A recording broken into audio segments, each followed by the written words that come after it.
Hello there. Hello there. Let me know in the chat if you guys can hear me. Hello there. Atheist Junior here, your friend and humble narrator. And wow, that was an interesting debate.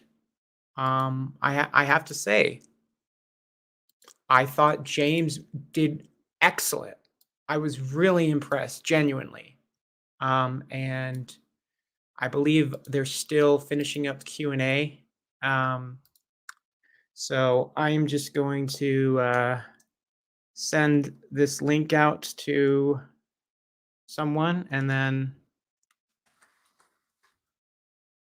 get started once James gets in here. But I wanted to go live at 9 since I know people are waiting. But yeah, I thought that him having the picture of Aaron in the in the background was brilliant. I thought that was really smart. Like, I love that. Oh man, because that really irritated Kent right off the bat. And I think that was his I think that was his I think that was the idea. You know? Oh boy. You know what? Maybe we'll just forget about the green screen for today. Oh, here we go. Okay. What's that? Hey, how's it going? All right. Are they still doing Q&A? Yeah, they are. Oh, okay. I just saw the link and thought I'd pop in and say hi before you went on. I missed most of the debate because I had PZ on my channel there for a minute. Where'd you go?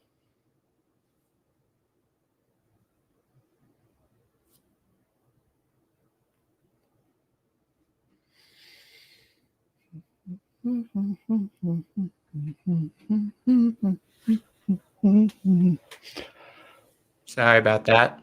This guy was dancing while you were gone. I was like, "Oh, you have to be the host now." Yes, that's had some tech difficulties. Oh, you're gonna be like Kent, freezing up. Exactly. Yeah, we're just gonna lose the green screen tonight because I don't feel like messing with it. Because I totally had to reinstall Windows on my computer today, like like delete everything, just start over. Yeah. So all of my settings in OBS are, I mean, I had my settings saved, but it's not like how I wanted it, because Windows 11, I don't know, my computer was just fucking up. So Yeah. but so you saw, did you see the open discussion? No, I'd come in right before the Q&A. Whatever the last question during the open discussion that Kent was addressing was what I came in on. And then so I just saw part of the Q&A. Yeah, I had my own stream going on at the time that it started. Mhm. Unfortunately, I was looking forward to seeing James kick Kent's ass, but everybody kicks Kent's ass. So Well, I would actually have to disagree with you there. I think Kent. I've seen Kent win some debates.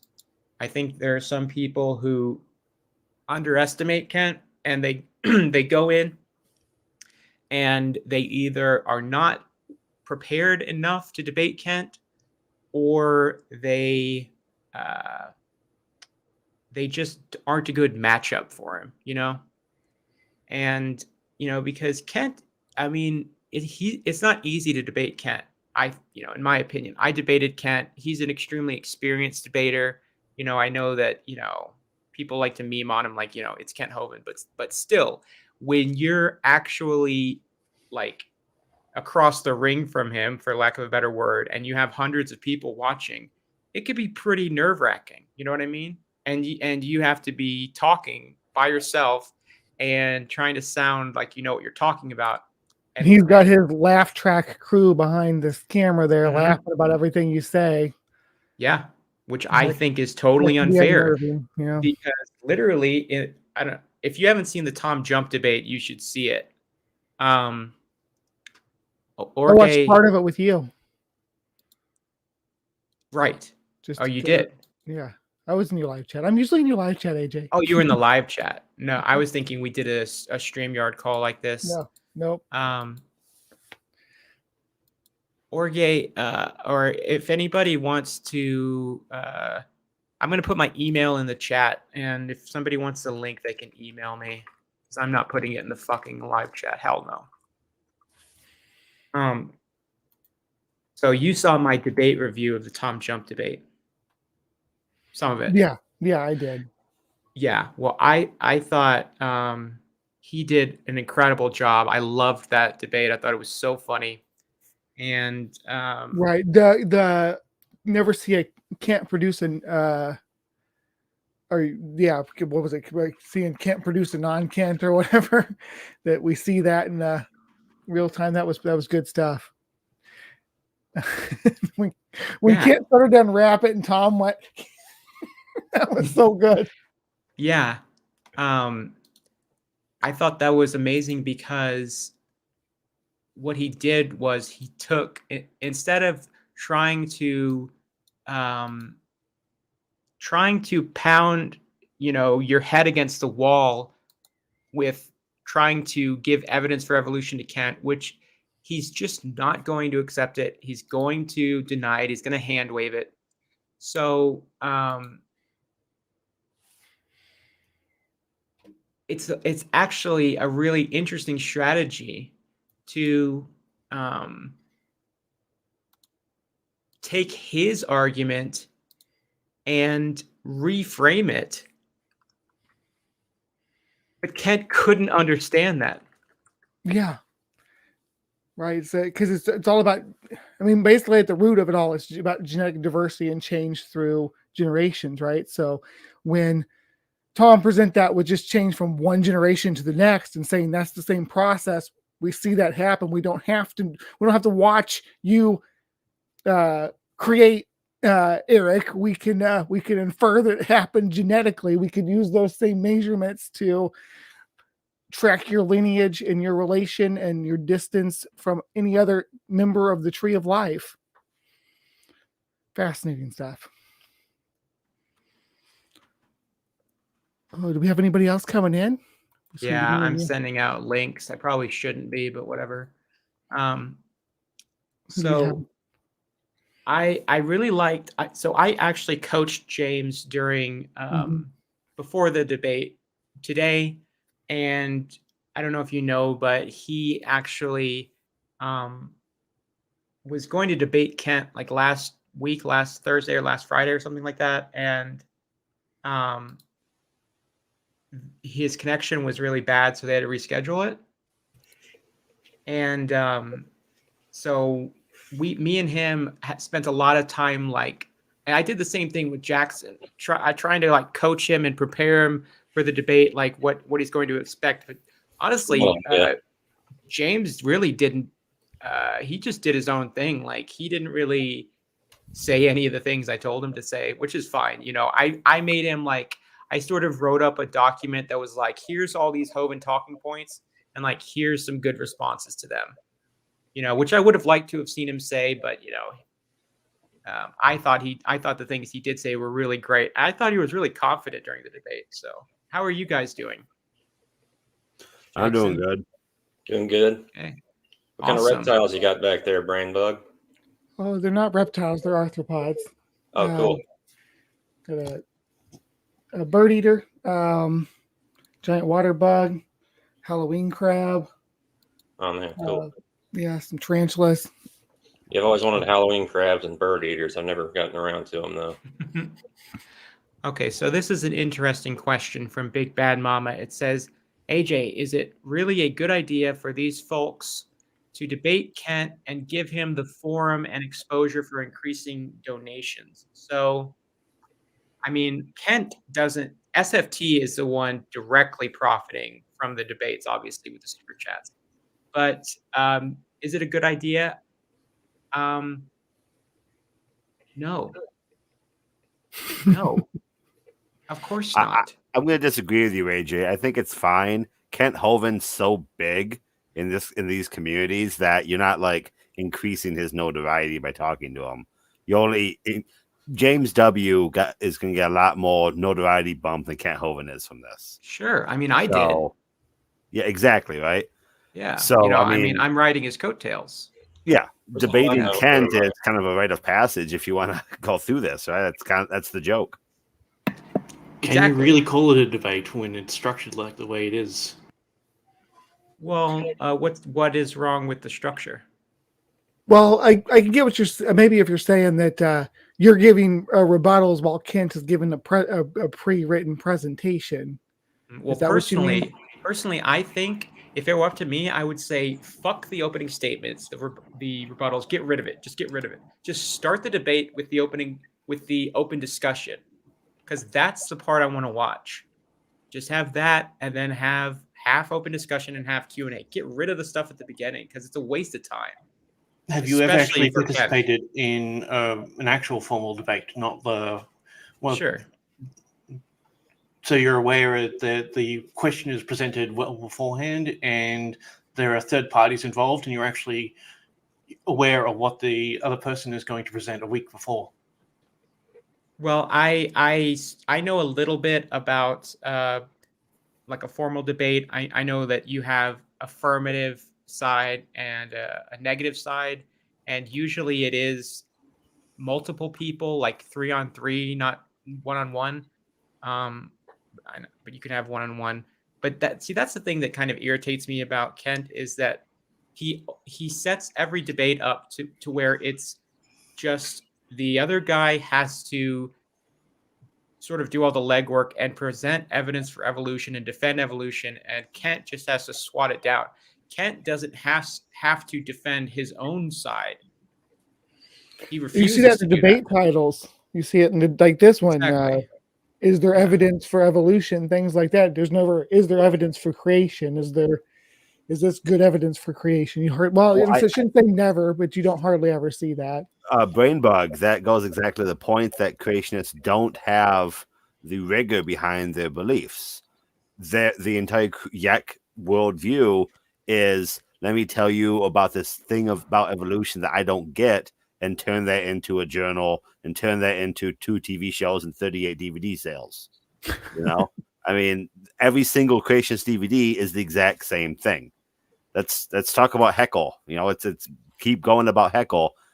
Like Well, it some fucking of them matters. are dinosaurs. His though. reference Some is of- from 1915 in his slide. It's over 100 years old, yet Ken's talking about it still. He says it's still in the textbooks. That's his claim. That it's still in textbooks. But then he'll show I've taught textbooks. high from, like, school the- biology.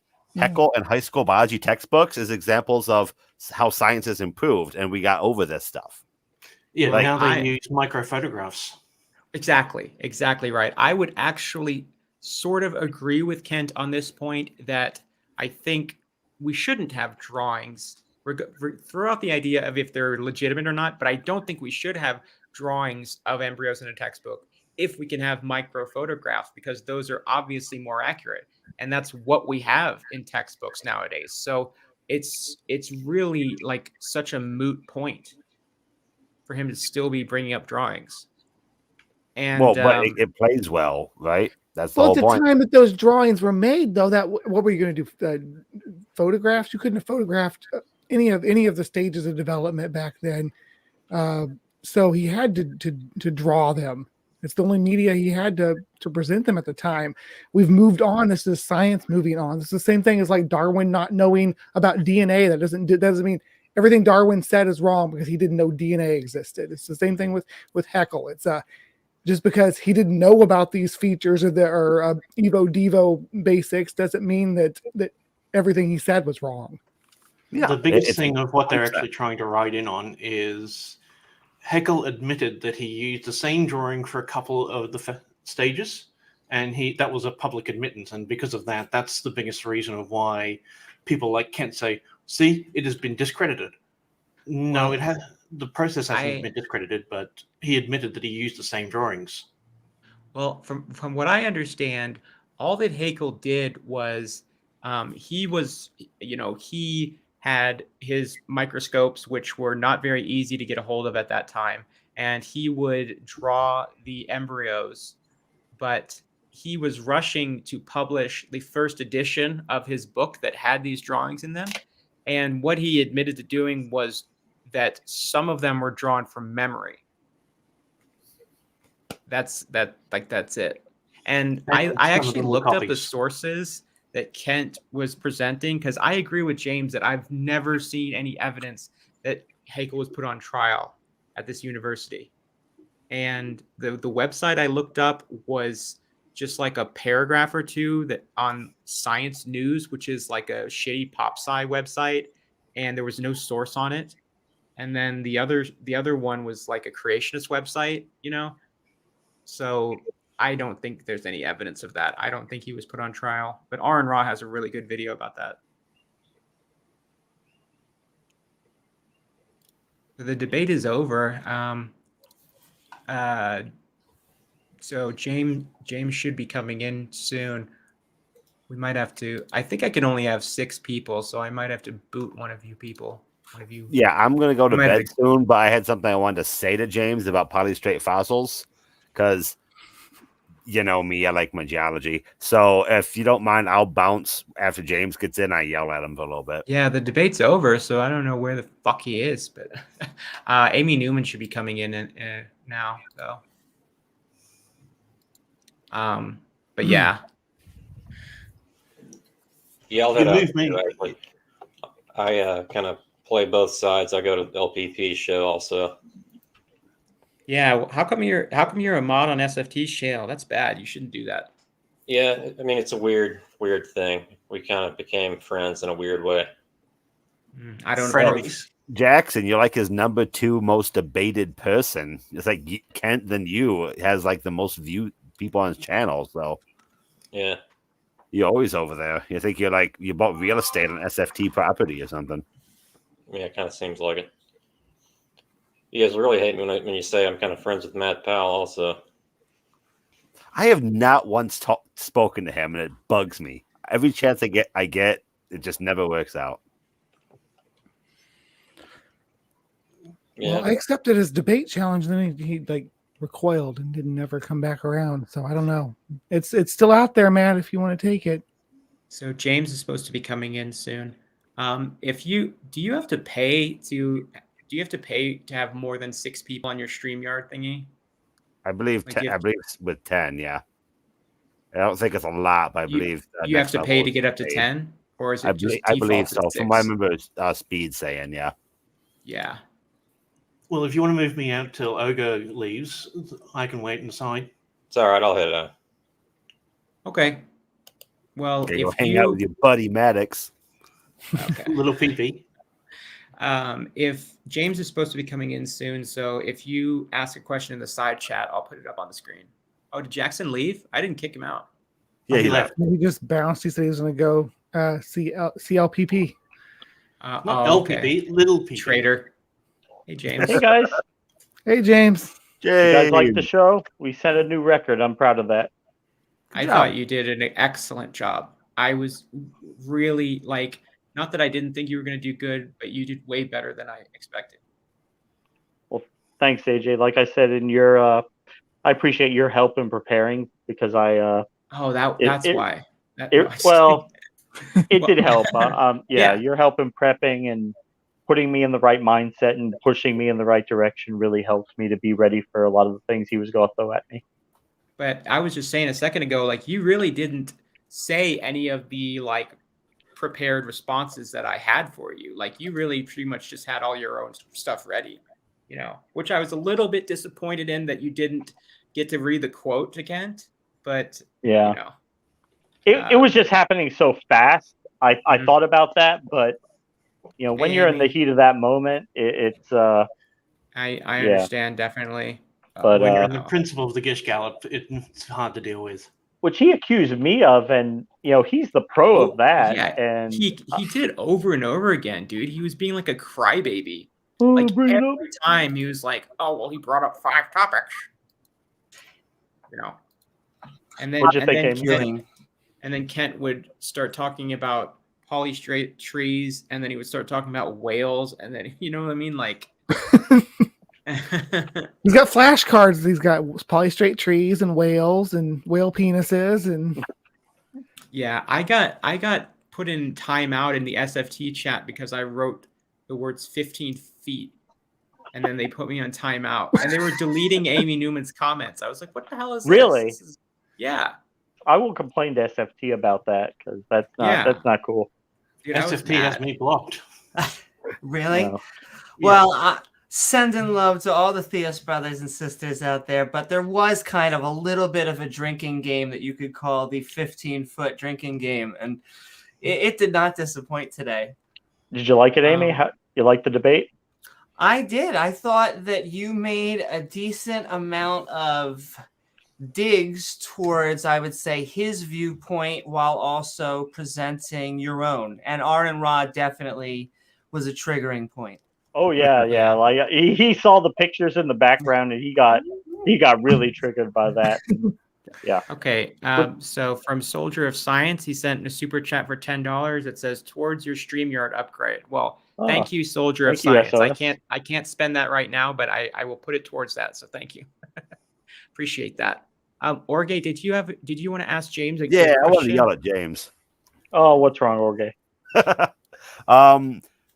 So people always bring up the polystrate fossils, and you kind of sidestep that. You know, my thing's geology, so I wanted to say this before I went to bed. Otherwise, it would bug the fuck out of me, and I won't be able to sleep tonight. Bug's my thing. Not... No, sorry, it pissed the fuck out of me. I don't know what to say. Hey, I'm Australian. We're alcoholics, so piss is our job. Oh my lord! So what about Look, buddy, you're not my pal, sir. A good response to polystrate fossils is their rarity. As you said correctly, polystrate fossils are evidence of quick deposition from a flood or volcanic eruption, something like that. If Noah's flood would have happened, all the trees in the world would have undergone the same effects, and technically every single tree should be polystrate. True. The fact that they're in small clustered locations shows that they're individual unique events. The flood does not have a mechanism to do that. Very Thank true. you, I'll remember Hovind. that for next time. Yes. Thanks, Orge. No problem. So I said that. I can rest peacefully now. You guys take care. Thank Bye, you. Orge. My issue with them is they're not actually fossils. It What just happened? seems odd that he always is like, a fossil is something dead. Did you know it's dead? It's like, yes, Kent. We do He's know trying that to be fossils funny. That's are like dead. Thank you. ironic Saying comedy. Homos. Homos, yes. I was tempted to jump in on that because his Well, I mean, he went homophobia is into obviously showing. he went into the phrase Homo erectus is objectively hilarious, but the way Kent was doing it, I was just kind of like, okay, like this is just kind of, and I am extremely immature, but I was like, this is really kind of juvenile humor, and it's just not really that funny. We just And need plus, showing his you know how colors. homophobic they are. That's what, No, he's showing his colors. I that's expected what that. made it to where I didn't really appreciate it. You know what I mean? You know, because he kept talking all the homos, all the homo, and I like how Atheist bringing Junior, up- he's a homo. I like how bringing up different human ancestors is now multiple topics. Yeah, he accused you of gish galloping, basically. He did over and over again, which Times. he had more, if not equal, more time than I did to respond. So I don't think I don't see why he's whining and complaining about that because SFT said I would have unlimited time to make my opening. I didn't. He cut it off at 13. I had another page to go. We're taking like 2 more minutes, but whatever. It's his channel. I mean, I get it. You wanted to save time for questions. With the Gish Gallop, it's not a matter of equal time. The Gish Gallop works is you use short and pronunciated statements like there are billions of dead things buried by rock layers covered by water all over the earth, like Kenham, and just use small, quick points like that and bring up 15, 16, 17 of them. And to actually explain them, you need a long-winded explanation to explain why they're wrong. So you can only get enough time to respond to a few of them, and it looks like you can't answer the rest of them because all those questions were presented to you, and you didn't have time to answer, or you couldn't answer them. Why couldn't you answer them? That's exactly what he accused James of doing. Mm-hmm. Because James told him that Kent didn't answer the question about, I forget what it was, and Kent was Iridium. like, "Oh, yeah, Iridium layer." And he was like, "Oh, well, he brought up so many topics, and I answered a different one." It's like, Kent, you never answer any questions. Like, I don't know if Big Bad Mama is still in the chat, but I see her asking good questions to Kent on his videos a lot. Like, they'll put them up on the screen, and he dodges them every single time. It is so frustrating. Like, it legitimately angers me sometimes because he's so slimy, you know? Right. Evasive. Yes. I would love to debate Kent Hovind on SFT's channel, but that's because I would stick to something that I know inside and out, and that would be exclusively the geology. And that way we only stick to geology. He does like to use topics that I feel he thinks are home ground. He likes to generally shift the burden of proof onto, I would say, atheists, but really he likes to call evolutionists, or as we would call them, biologists. Hey, they call me an atheist when I'm actually a Celt. Well, that's the problem with all of this. Welcome It doesn't just it's not just biology. It's not just that one field of science. There's all kinds of fields of science that are all linked together. Everything There's overlaps, geology. There's Chemistry. oceanography. Yeah. There's gas pressures. There's all kinds of different little chemistry things that come into play here. Physics, everything all links together to show us what we see in the fossil record today, in our genes today. It's not the fact that this is still debated. That's why I'm involved in this community. I think it's hilarious that these silly beliefs have still clung on just because, basically, I mean, I'm not going to say it's all Christians, but it's mostly biblical literalists that we're facing off against. Yep. These damn young Earth creationists. Damn young Earth. YEC, yeah. And I mean, I've seen Gutsy Gibbon go through bone by bone through these hominid ancestors, and they sit there and watch, and then they comment and say, "Oh, don't show us a bunch of bones." They really don't want the evidence. That's No, they don't. At the end of the day, they don't. Nope. Even though fossils aren't bones. Yeah. Right. They are minerals that replace the bones. They're not truly bones, which is true. They're concretions that are within a matrix of rock. That's why I have to laugh when Kent says, "Oh, you found a bone in the dirt." It's like, okay, well, it's not a bone. They're not found in dirt. They're found within rock. So, oh my gosh, and stupid. Fossilized pickle.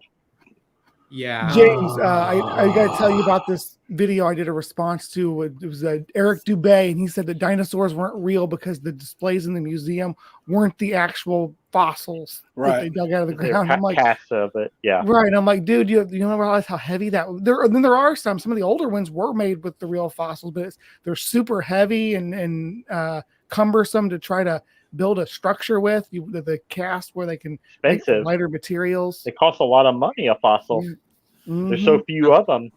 And it makes it so you can, the poor museums can afford them because it's a lot cheaper to buy a cast than it is to buy an actual fossil.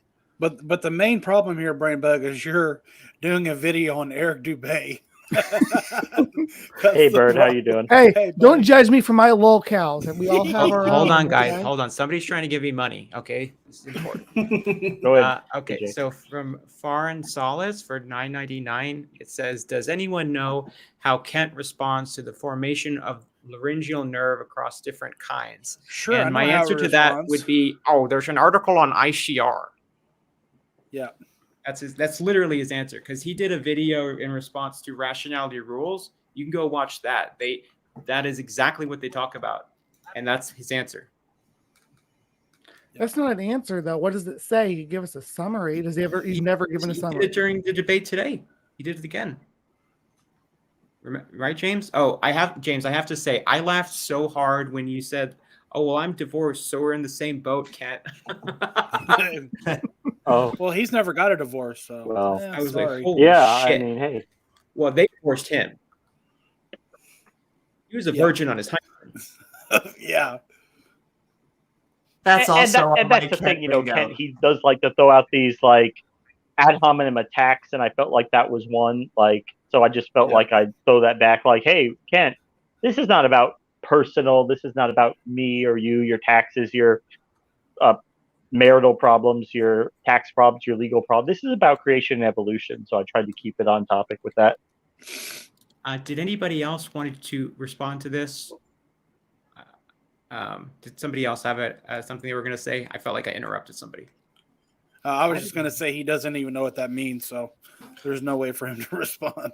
Why? The He knows laryngeal about nerve, the- that was one he of knows the about the things I was giraffe. going to bring up, but my opening got cut a little short. I was also going to bring up the blind mole rat, which is a mole rat that didn't lose its eyes, but it has a layer of skin that formed over its eyes, and that's not a loss of information. That's a gain. It gained a flap of skin across its eyes. Why a god would do that, I don't know, but Yeah. anyway. I think it's pretty cool, though.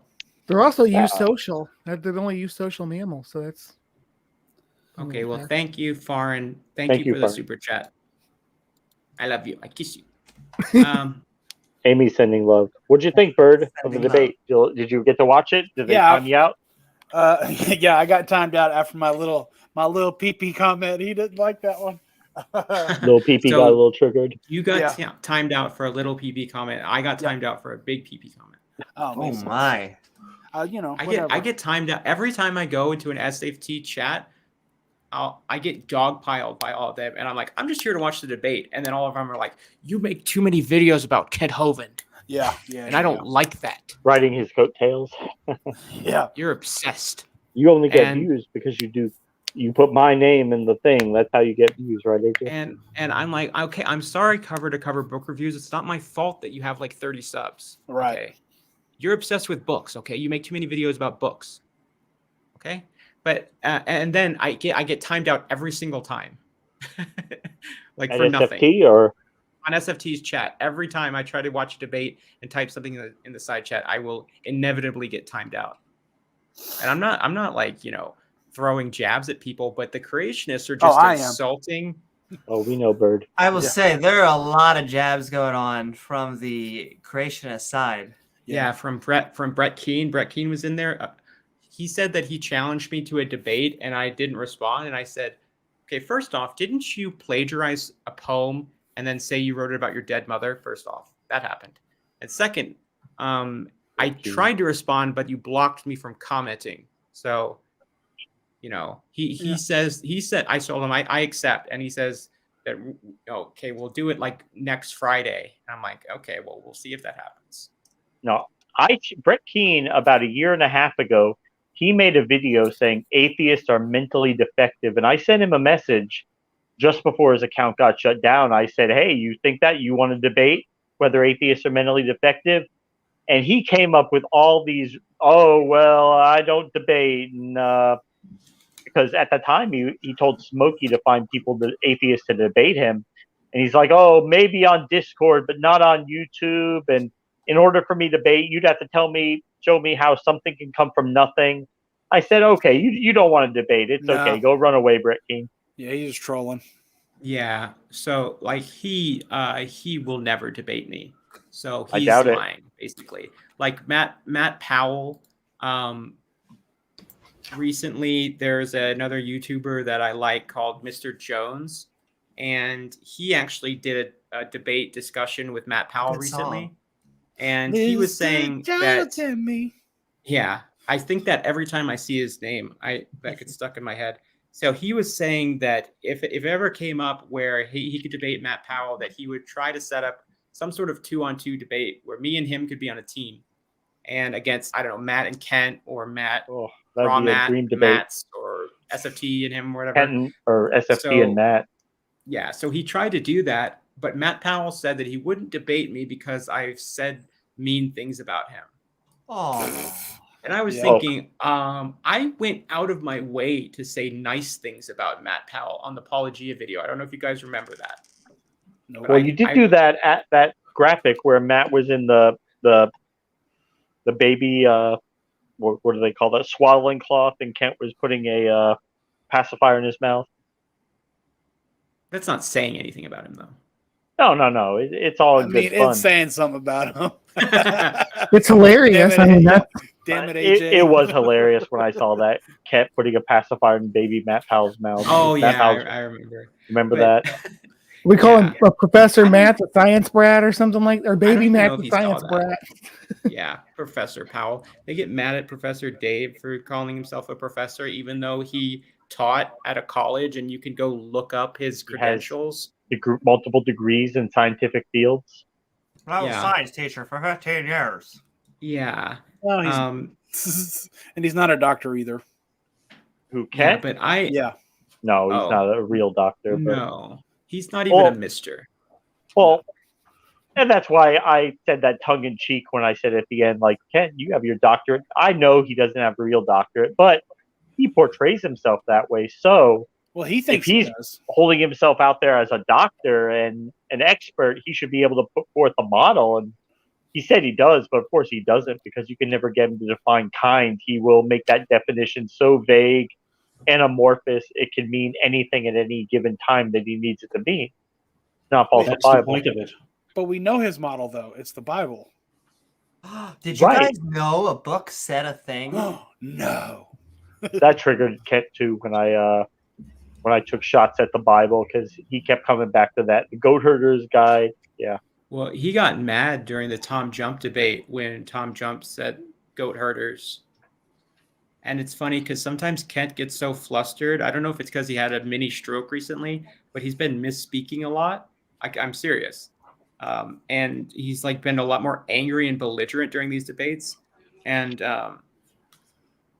he said, oh, well, Charlie Darwin saw a bird producing a bird, and he thought that was evidence that everything was created. I was like, no, Kent, you're the creationist. Darwin wasn't a creationist.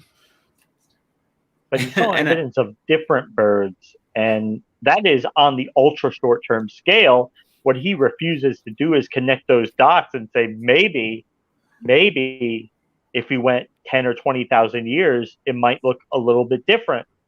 Maybe if we went a million years, it would look radically different. Way different, yeah. And James, I don't know if you noticed this, or I don't know if you guys noticed this, but I think it was when you brought up like Lucy and Africanus and all of those. When Kent responded to that, I think he said that he was talking about humans and like, Africanus and stuff, and he said we have common ancestry. I was like, no, you're the creationist, Kent. You're not. When he was talking about Adam and Eve, something like that. I felt like he said that on accident. Ancestry, because even that would at least be admitting that, I don't know, that we can evolve. In fact, at one point, I really wanted to know, like, the definition of kind is so silly, because the moment that they start trying to explain it, they're like, well, this animal over here actually becomes this animal over here and this animal over here, and eventually these kinds over here. And you're like, are you explaining evolution? Or are you just recreating evolution? Yeah.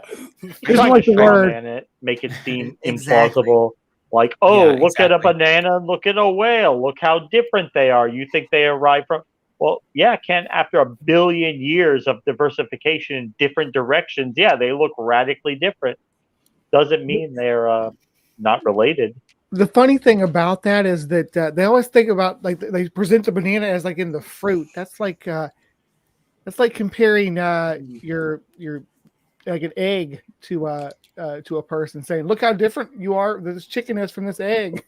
That has been Amy always says that with the banana and the strawberry, because they're the reproductive part of the plant. It'd be like holding up a uterus and being like, are you related to that? Is that where you think you came from? And you'd be like, well, in some respects, how much do you need to talk birds and bees, Kent?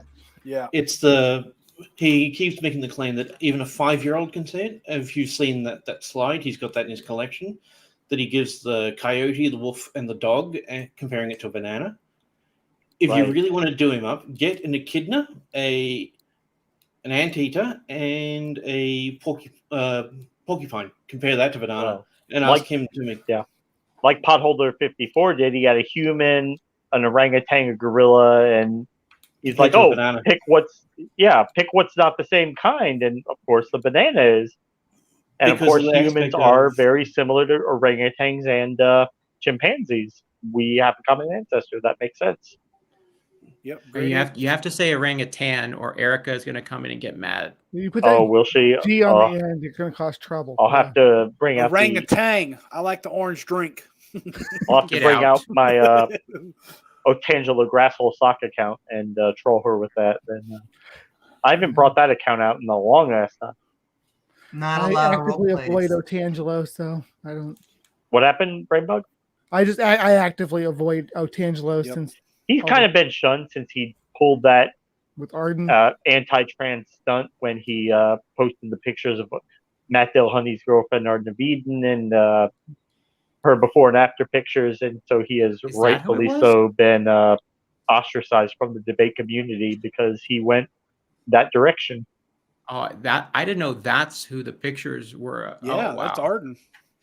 Okay, Mhm. I knew that he had a trans girlfriend or wife. Matt or girlfriend, Dillahunty, yeah, he's yeah, but I didn't know. I guess I didn't put two and two together. That's super fucked up.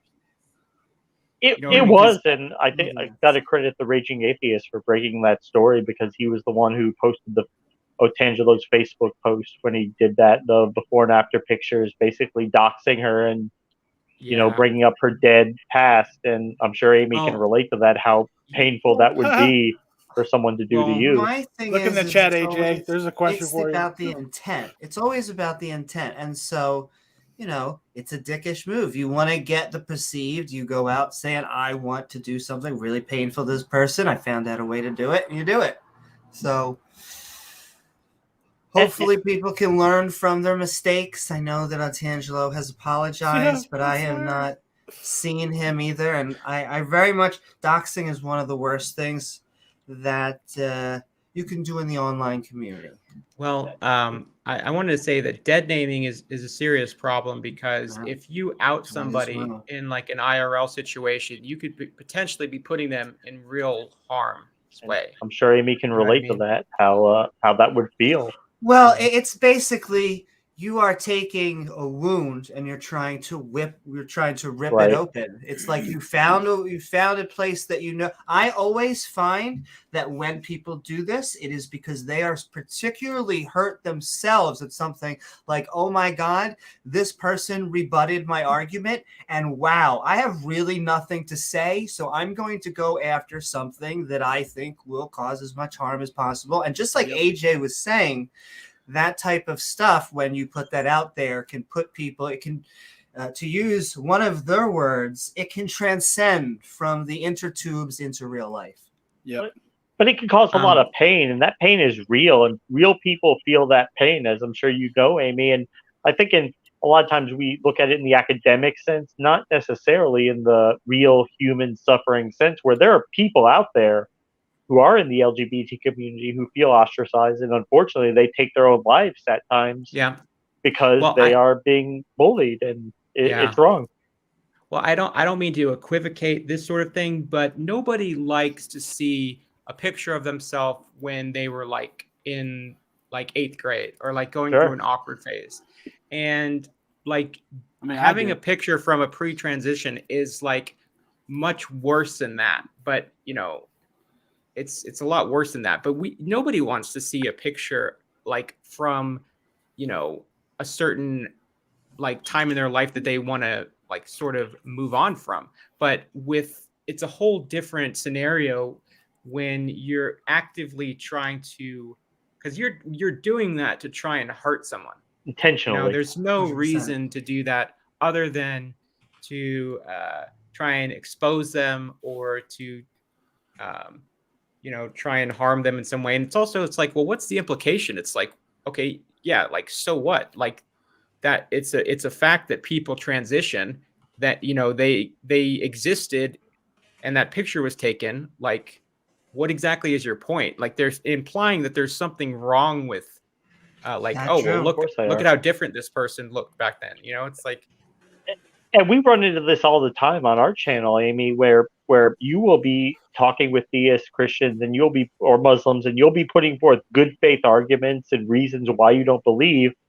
And sometimes when they don't have anything, they'll go to the gender and like Darth Dawkins, where he deliberately, he couldn't respond, he couldn't answer your questions, but he went to the gender attack, and Absolutely. it's unfortunate to go to ad hominem attacks And like that, but basically, it's what they always do. the same joke consistently. They only have, which is, well, you believe in science? Well, you're telling me you think you're an attack helicopter. It's like, nope, The attack no, helicopter we argument. don't say that. And in our defense, we can prove men and women exist. Please prove that your God exists. Which is why, even during the debate, I pointed out to Ken Hovind that the human reproductive systems are created by analogous structures that exist in males and females, and it's not very hard to see how, when something could happen and during that process that could alter somebody's DNA, maybe that it didn't completely go one way or the other, and they're left like you, Amy, where you're in a position where you feel like you're more female than male, but your biology might be a little different, but you're still valid as a person, and you're still a wonderful human being. And anybody would think that's something to attack you for, or that's something negative, is ridiculous. Well, it's their own idiocy. When you said that, I thought of people who are intersex, but I want to take a stab at this. Amy is also intersex. Please do, AJ. Oh, okay. I didn't know that. I'm seething right now, AJ. Tell us about it, Amy. That you are in fact trans and intersex. So I am both, because I can't. You can have both labels, but I was born with, I call it, Amy genitals, which is I have a hypostadius, which means that I basically have. This is also the TMI warning. So if you're TMI, there's your spoiler. Exactly. Avert your ears, Matt Powell. But I basically have the hole on the side instead of the top. I didn't know this until I saw another one for the first time. Heyo.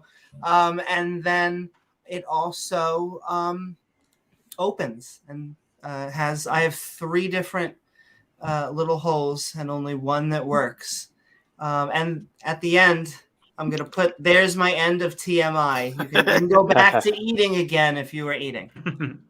Okay. Well, thank you, Amy. And they always are like, well, wait, that's cheating. That just means you have messed up genitals. And I'm like, yep. Why, yes, you are catching on. That does happen. But I'm also transgender because I was born as a specific biological sex with those social connotations. And it wasn't until my very late teens until I actually transitioned and did the entire thing.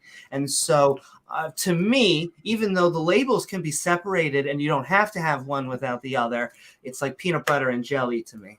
But when did you realize that your genitalia was different from other people's? No, that is not a joke. So it is a joke.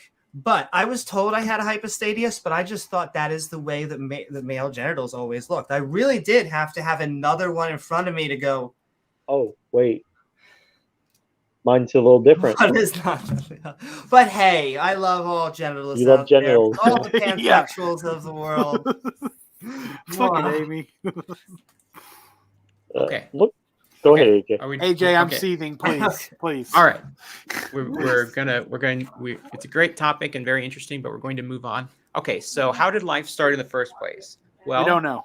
We don't know, but there are different hypotheses that could individually be true or could concurrently be true. Or none of them could be true. Yeah, we could discover that it's something completely different. So we have things like a primordial soup. That's been abandoned. Ancient alien hypothesis. Panspermia, which is way out there, but like abiogenesis. RNA world. Yep. Different theories of abiogenesis. And basically, you have pools, you have areas of warm water that are near molten lava, volcanoes, because the earth was very, hot and had lots of volcanoes going off. And you have rain coming down. So you have bodies of water that get warmed up. It rains, it gets irradiated from the sun, and you have different chemical reactions that are taking place in these bodies of water. And then the water evaporates, you have the water cycle, and this cycle continues over and over and over again until you have the levels of water building up in the ocean, and you have all of this all these different chemicals mixed together. And so on the most basic explanation of what is the origin of life, it's just the transition from geochemistry to biochemistry.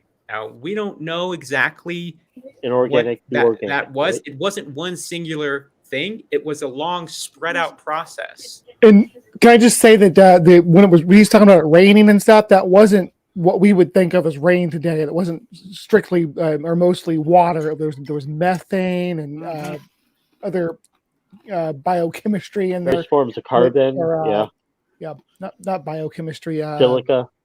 And James, when it comes to it, it's not a inorganic to organic. It's actually organic to living. We know how we can get from. Okay, yeah, you're right. That's a different stage. It goes from inorganic to organic, and then from organic to living. I was oversimplifying it, but thank you. No, but we know how it goes from inorganic to organic. That's no right. The issue is organic to life, and that's where it gets a little fuzzy. You're right. We don't have a great model for that, but we don't have any indication to believe it's not naturalistic. Big holes in it. One thing that creationists are always saying is that, well, how can you get life from non-life? And I would just say, well, is the carbon that's within your body alive? Are the building blocks of your body alive? Because your body is made up of things that aren't alive, but they come together to form a whole living organism. And things that aren't you too. There's cells in your body, more cells in your body that aren't your own than your gut flora. And the Abrahamic religion teaches that God made them out of clay. So I never understand why they push this forward. Then that is directly what they are pushing. Well, God, it's okay when we do it. That's true. That's true. Yeah. So God can take the clay and he can form a man. Okay, but you think the clay, you think the car formed itself. Okay? I'll put a frog in a blender. See how that works out for you. Damn it! I'm now more of a fan of Soldier of Science's presentation. I'm gonna head out, but I want to ask James one question about his debate before. Go ahead, Braybug. Balance. So what was your personal favorite answer that you got from one of your questions? Oh gosh, I mean, I think when I asked Kent, when I told him he refused to talk about the iridium layer, and he said, "Oh well, you brought up a bunch of other topics," and he refused to address it. How that could happen from a global flood, but I thought that was very telling. If you really want to get under Kent's skin, stick with only one question, one particular question that you want answered, and that's what you need to do. You can't you can't play his game. If you shift into trying presenting a logical argument and presenting the one point of evidence for evolution, you're playing his game. Yeah. You have to play it by your rules and basically drag him and say, I want this question answered. Answer this question. Answer this question. This is the question. And he can't use his script. And he will just continuously, he will lose his composure. Peter, email me and I will do that. But I know what my favorite response was when James was saying how, well, Kent, you're not going to live forever. You're eventually going to die. And Kent was really flustered by that. I was actually kind of surprised because he really seemed like he got caught off guard by that. And I loved when I saw, because somebody in the chat said at the beginning, they're like, is that a picture of Aaron Ra behind him? And I looked, I was like, holy shit.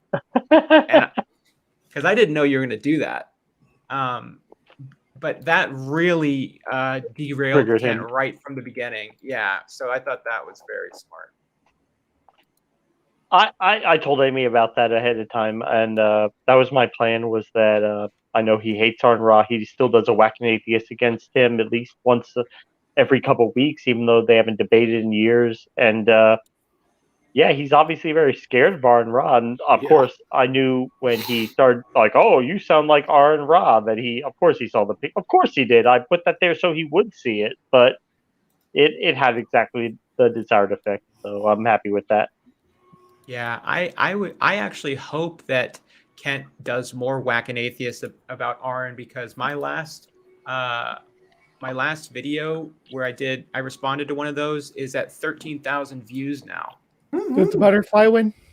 Yeah, those are always my most popular videos. The Whack and Atheist streams where it's Kent versus Aaron, those are always my most popular videos. So because Kemp debated Aaron and he got choke slammed in that debate. Yeah. That was probably one of his worst performances ever because Aaron literally beat the brakes off of him.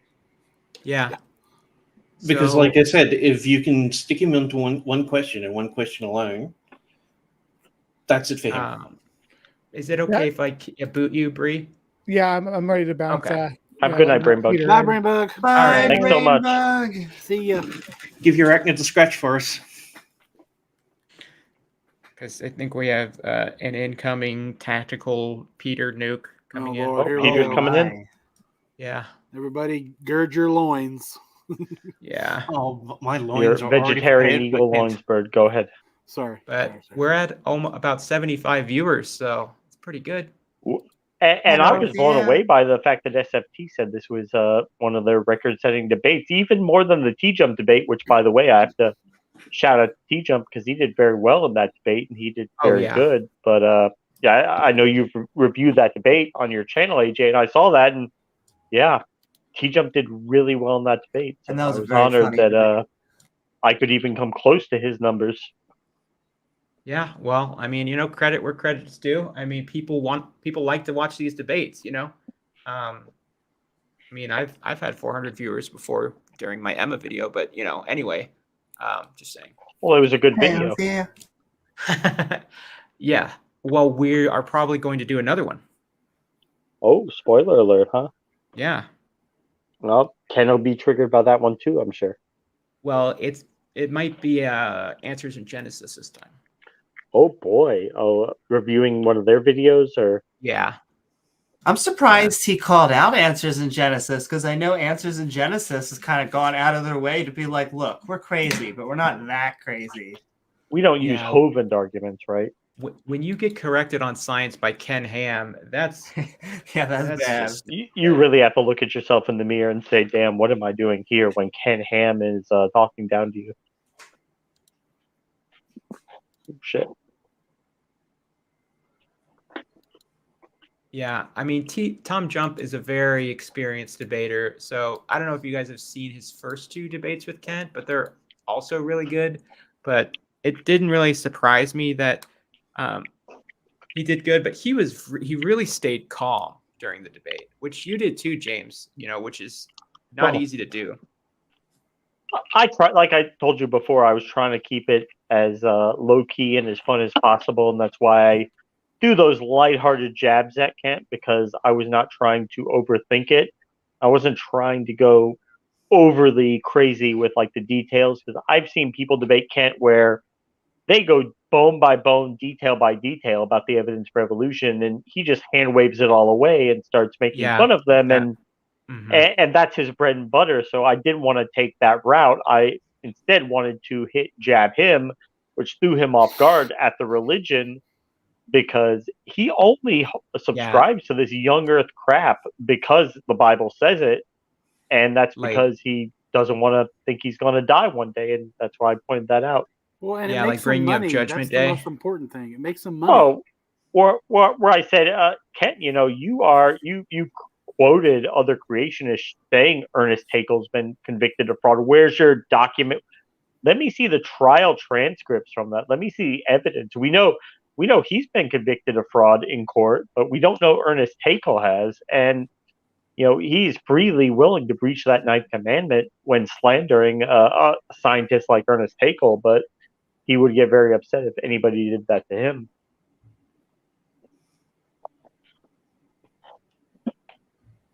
I'll also say, if you were playing Young Earth Creationist Bingo, he did say come from a rock.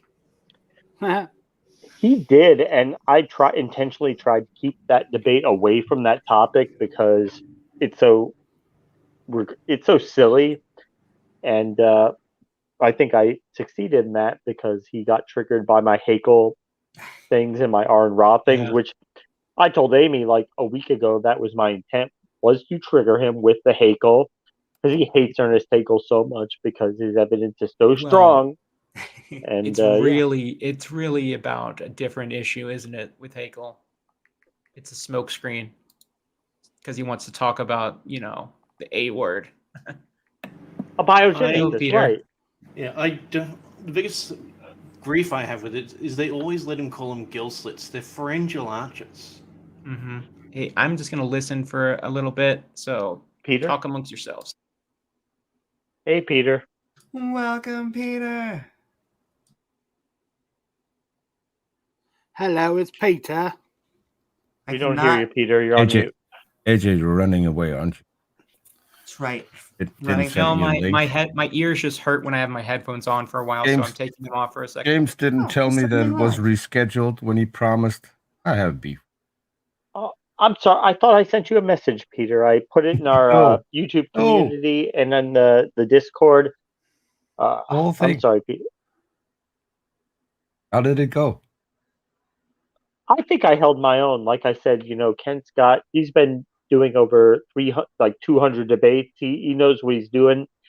He's got his script memorized, but I will let you watch the debate if you can in your time, and then let me know what you think, and I will.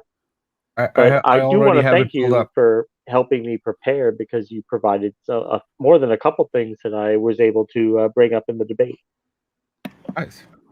If you've seen Hello, My Name is Kent Hovind, you've pretty much seen all of what would be in the debate. You can also buy my seminar number 5. And but by the way, if kids don't want to watch it, offer to pay them $10 to watch it after you buy my seminar. He wants people to pay kids to watch a seminar after buying it from him. That didn't come up. Yeah. Well, I think if you've used the things that we've talked about, at least you had some original points.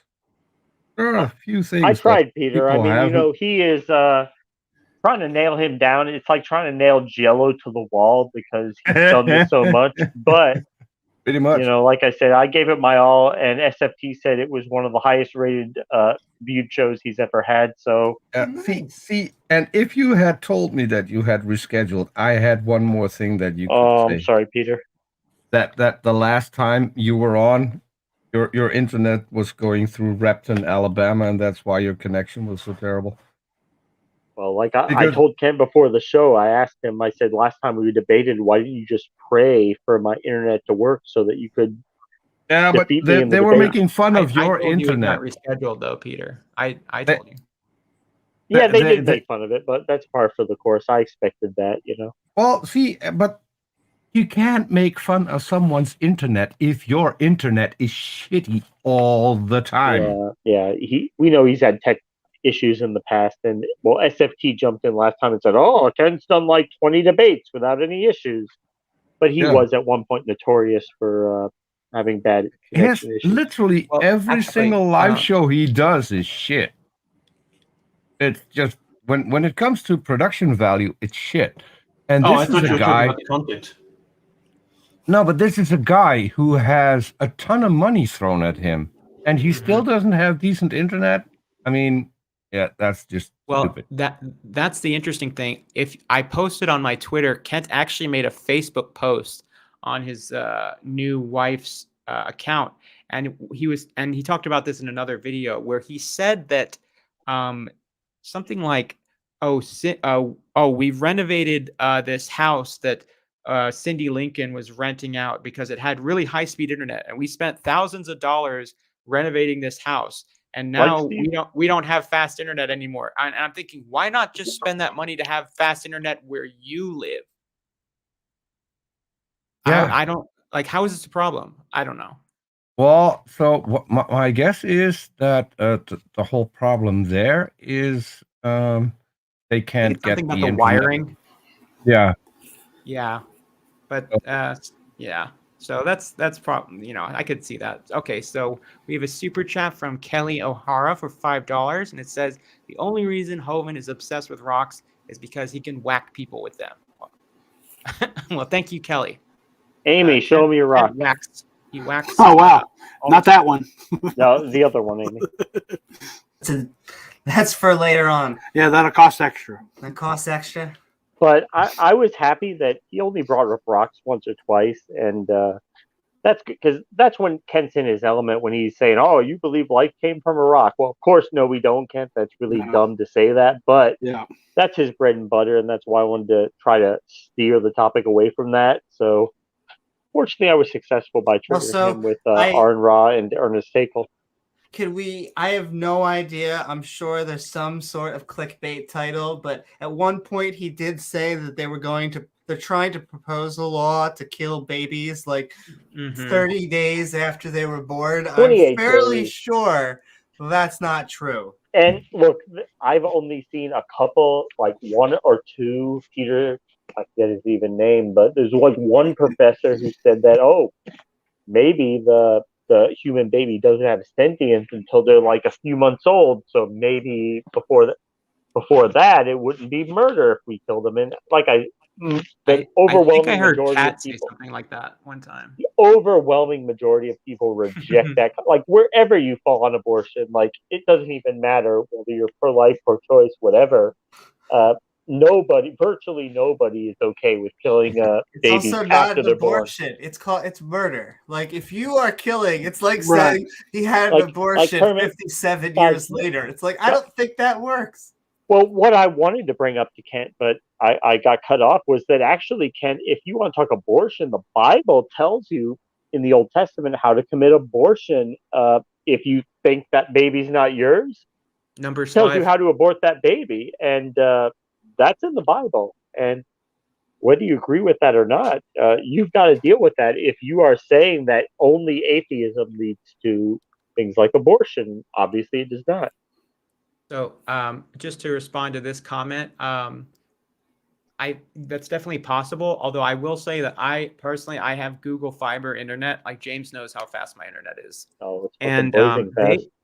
They came because I live in a big city, and they came into all the neighborhoods around the city, and they dug up like a 1-inch strip around the street, around the curb by everyone's house, and they laid down the fiber optic cable. So I don't know. I mean, I'm sure Kent could still get like broadband if he wanted, though. You know what I mean? Like he's in like rural Alabama. I've been in that area. This is what pisses me off, because I'm like, okay, well then don't do live streams then. Just do pre-recorded videos like you were before. But Kent, even though all of his videos in the descriptions, it says they're not monetized, he wants to live stream because he wants to get the super chats. Right. And then he bullshits about it. It's so annoying. Then he advertises 777 Club, and he takes donations, and he always spams his the store link to buy my DVDs, buy my seminar. He's making money off this. Well, he can. I don't have a problem. I don't have a problem with that, but it's like just don't lie about it, you know? No, there's no problem. Kent's got to eat too. We all need money, but the thing is, he's trying to make himself look like a pauper, and obviously he's not. And he's selling the invisible product. Yeah, he's doing that for tax purposes. So if he does it under his church, quote unquote, he doesn't have to pay taxes on it. He's not a dummy. My church, I turned everything over to Ernie Land. Contact him about that, which is one of his puppets. Yeah. So, like when he says, "Oh, I live in cabin 7." It's like, Kent, you don't live in a cabin. You obviously have a nicer house than the other people who actually live in cabins there. Yeah, the priests and pastors all pretend like they're starving. Like on their next jet, dollar with his exactly. multiple Just needs Rolls-Royces. one more, and then he'll be able to have a nice meal. AJ, did you see that post that Cindy Lincoln sent me a link to it, where Kent's new wife, his wife number 4, was bragging about their sex life? Yes. I just read it today. Yeah.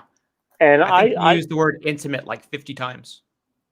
Obviously trying not to be too descriptive, even though it's obviously TMI, bragging about how much they're doing and how freaky Ken is, and there's nothing wrong with that. But the fact is that Kent likes to look down on other people for expressing their own sexuality. Yep. Like Emma. Like Emma, yeah, questioning how many partners she's a young lady. Kent, who It's cares? fucking Why would you disgusting. even bring that up, Kent, Yeah. in a discussion? Probably because he's not one. Yeah. Kent will literally never acknowledge this series. I think. I could be wrong, but I think he will never acknowledge it. He won't respond to it. It's a I really could good be wrong. series. Sure, in fact, of course it I'd is. never seen it. Cindy actually sent me a link to the part 2, and then I watched part 1. I have to say, I think it's very accurate. Did you watch it, Amy?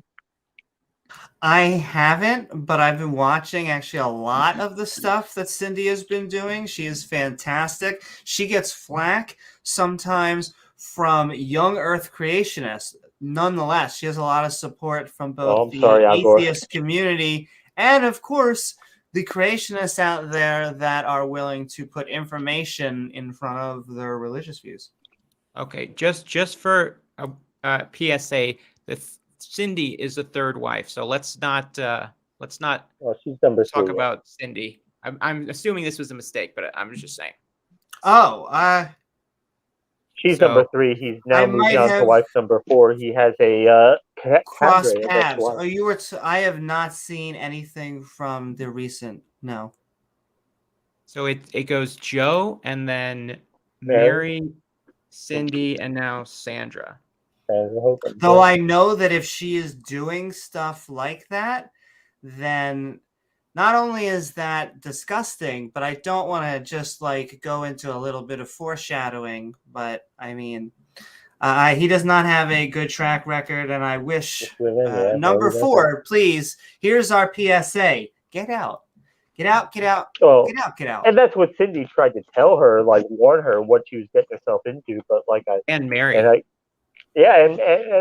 she didn't listen. I told Cindy, like, hey, you did your part. If some people want to learn the hard way, they're going to learn the hard way. There's nothing you can do about it, you know. I like to learn the hard way. We know, Bert. One of Kent's family members actually also made a post. I think it's the wife of Kent's brother. I could be wrong, but she made a Facebook post basically telling Sandra, like, you know, GTFO. Kent's sister-in-law, yeah. Yeah. You know, she had a last name Hovind, so I could send you that link if you want. And this is the thing, like Kent says Cindy's lying, but Kent is the one who has a documented history of stretching the truth when it's convenient for him. And Kent is the one who's, you know, he accused Ernst Haeckel of being convicted of fraud. You can actually look up Kent Hovind's conviction records online. You can see where he was convicted blatantly of fraud, and of course he denies that, but he's going to say that Ernst Haeckel faked the drawings with no evidence of creationist talking points. Yes, AJ, I did. AJ, I did know this. Yeah. AJ, I got 2 questions. Okay. 1, make me full screen. 2, reboot. Oh shit. And load the script first. I don't think either of those were questions. Wait, what was I supposed to do after I make you full screen? Yeah, that was a command. Reload the screen, but activate the script. You have a very annoying logo. Oh boy. Reload on my OBS? No. Reload on StreamYard. Oh, like in the browser? Yeah. Make me full screen. I'll show you what I did. You are full screen. There we go. Still have the wrong icon. Oh, there he's back. Okay, he's back, Peter. What's up? Was it when I had my cam off? Peter, yeah. The avatar? Yeah, that's on my end. I still have the wrong. I still have Simus's background in the script running. Oh. Okay. Yeah. And your pop-up thing also. I think you cut out at the end. I said your pop-out thing on the chat also works. Yeah, it does work now. Yeah, I mean now, if you press something, it should show up. Oh, okay. I don't even have the pop-out chat open. What is up, interwebs? Hey, guys. AJ, I have 2 questions. Go ahead, Bird. Oh, Yeah. Are you done or are you through? I haven't even started. Peter, I had to reinstall Windows today, so I don't have the Chrome extension right now. Ah, okay. what are you I trying like to a do, Chrome know. extension. Peter? That I didn't know. Yeah, Windows 11. You think Windows would Windows evolve on 11 its is own and crap. get better over time? Everyone's complaining about it. Is that the latest version? Yeah. Well, I really liked it because I started using it as soon as you could, but I don't know if it's something I did, but it just seemed like, when you get like OS rot and your stuff just stops working right, it just got so bad I had to completely reinstall. I think I need a new processor and motherboard. The small stuff. Yeah. The little things in life, right? Exactly. What about a graphics What kind of card? processor do you have right now, Amy? An i5? Me too. I need a whole new laptop, so that's the boat I'm in. But I need to I all keep pull praying together for and have it. one Yeah. supercomputer. You have a Mac, Amy? I have a MacBook that I could be using. Yeah. Oh, she gone. All right. Shit. I need to fix that. You said the M Pray word. for her, Peter. Yeah, no, sorry. Woo! Hey. Browser was like, hey, you don't really want to answer that question. No. But I do have a MacBook Pro, which is like a desktop replacement, but it's about as equally as strong as I cough.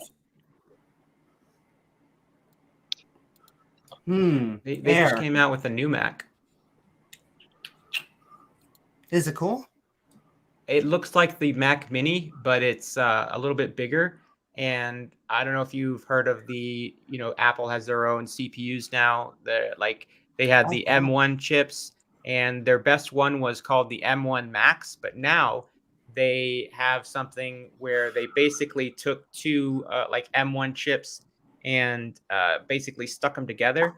And I have a Ryzen CPU, and that's like where it has little chiplets. It has multiple chips on there, and they're linked with something called an infinity fabric. And Apple now has their own version of that. Yeah, Does sound cool. Yeah, it's like two CPUs that are linked together. I forget what they call it though. Let's see if I can Google it. You talking about the Empower Station? As a streamer, can I tell you that switching to a Mac is the worst thing you can do if you want to have decent production value? Well, I'll tell you. I disagrry. I go both ways. Well, a lot of things don't work on a Mac. Like video games. Just saying, they don't work. I would not personally use the Mac, but then again, I'm not like what, Peter? Computer expert. So. Like what? So the latest thing is making your stream fully interactive. That means that people who gain loyalty points on YouTube by watching your videos, they can actually trigger things that will appear on your screen. That doesn't work on a Mac. Part of the new feature. That doesn't work on a Mac. There is a workaround, but it's a really difficult workaround. Another thing is that you have to install all kinds of plugins and workarounds to get sound in OBS when you're streaming with OBS. Well, Mac is just basically shit. Oh, you're talking about strictly from streaming. I got you. Okay. But see, this is why you can dual boot. So it's called Ultra Fusion. That's what it's called. Yeah, that's an option. Running Windows on your Mac and then stream through that. That is an option. Well, you can't play video games on a Mac unless you dual boot. Yeah, because they're so protective. Is that you basically everything has to be done on a Mac through the Mac store. In that way, it's much harder to get a virus because everything has to be through that one application. So if you want to play a game, it has to come through like the Mac games or the App Store. Yeah, but if you want to be safe, why not go for Linux then? Well, that's like the almost the exact opposite. Linux is basically the wide open world. Yeah, but everything. Not saying that's a bad thing. As far as I know, everything that I figured out works on Linux. Not entirely sure about everything. I like probably all most three. of it. So I would say the reason that Macs and Linux get a lot less viruses is just because they're a smaller share of the market of computer users. That's it. So it's a lot more cost effective to make your virus or malware for Windows users. But Macs can get viruses. It's just, not as common. And Macs, they also 100%. they have a million steps before you can unlock, something. You have to unlock the padlock and then you have to type in a password. And then Apple's like, are you sure? Like, they're very grandma proof. So, which is, I think, a good thing. You have to put a diamond on a pedestal. They are grandma proof, so you don't allow your grandma to go on the internet, AJ. That is disgusting. Why can't your grandma go on the internet? God damn it, Bubba.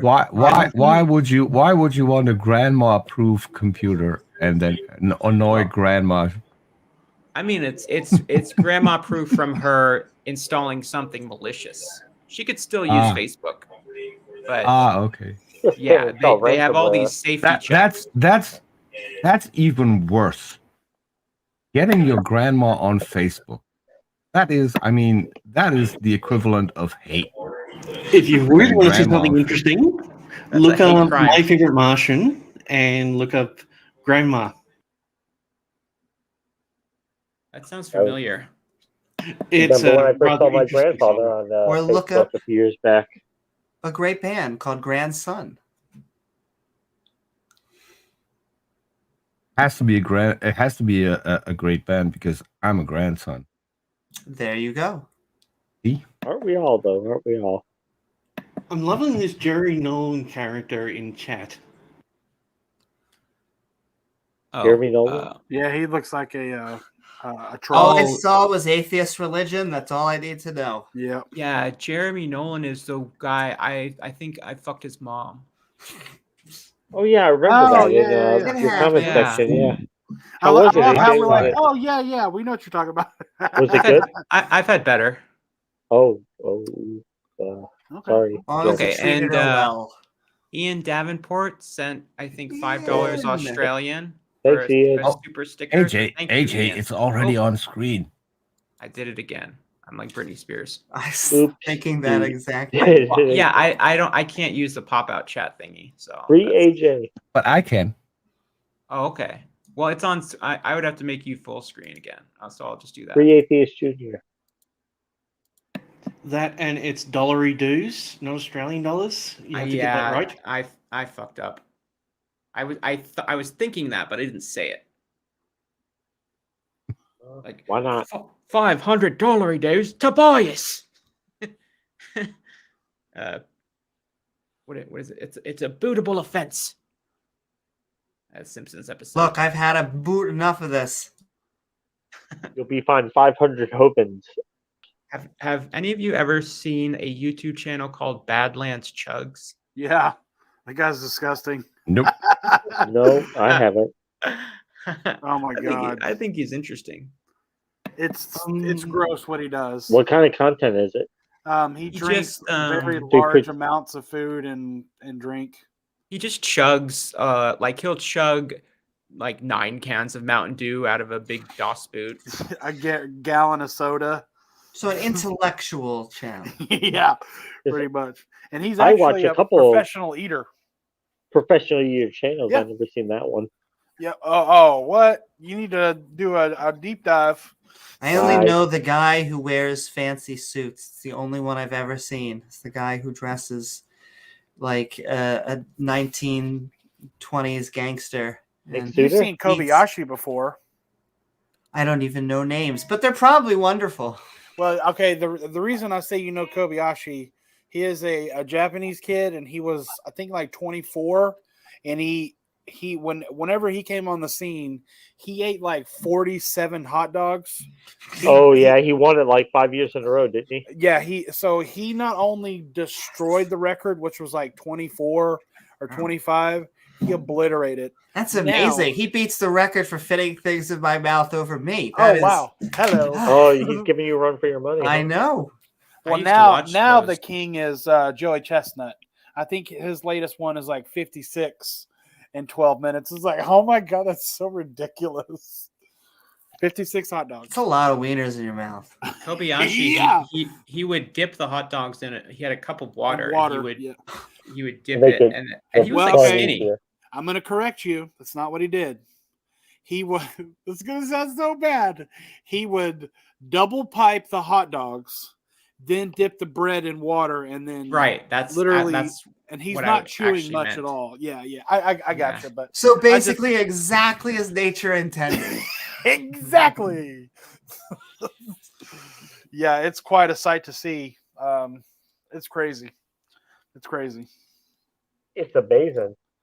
Amazing. I don't know about amazing, but it's quite something.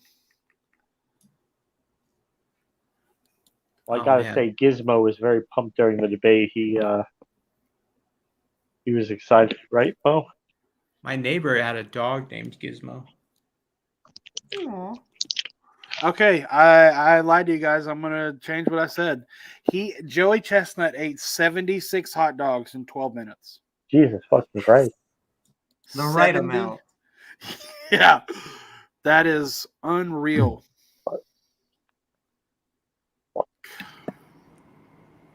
It's a world record. He should be proud of himself. And the man eats like a duck. Is he like a fat guy? No, no, that's not saying. He's skinny. Ducks tend to chew. Well, Joey Chestnut is 6'1", like 215, 220, so he's a bigger. Kobayashi was like 5'10", 160 pounds. He was small. Yeah, he was like not a big fat guy. No, not at all. Interesting. And what's crazy is y'all know I'm a big dude. I've got one of my buddies. He's 6 foot, 210 pounds, and he can eat me under the table. That sounded dirty. He can eat a lot more than I can. Oh my! How tall are you, Bird? I'm 6'4". You're 6'4". Oh, wow. Bert, you shouldn't say things like that. You're going to have Amy's brain off in all kinds of fantasies when you say I know. Get me excited. That's my eating goal. under the table. Yeah, that's interesting. He does Bird. have Gavin under there, so. Because usually when you're tall, that kind of makes up for being a big fat guy. Like you could sort of get away with it. Like because if you're short, I'm like 5'10". Yeah, well, that's pretty tall. Means he trained for those wieners. Wow, hello. Yeah, but yeah, if you're like short and fat like Ron Jeremy, now my brain's off. You really look fat, but like if you're like tall, so.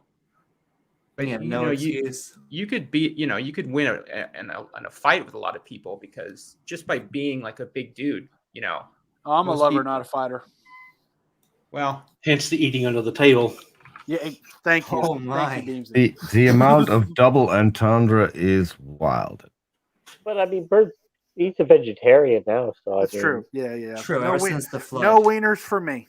So, what I wanted to ask Kent is if all the animals were vegetarian before the flood or whatever, then what was the deal with the anteater? Not what before the flood.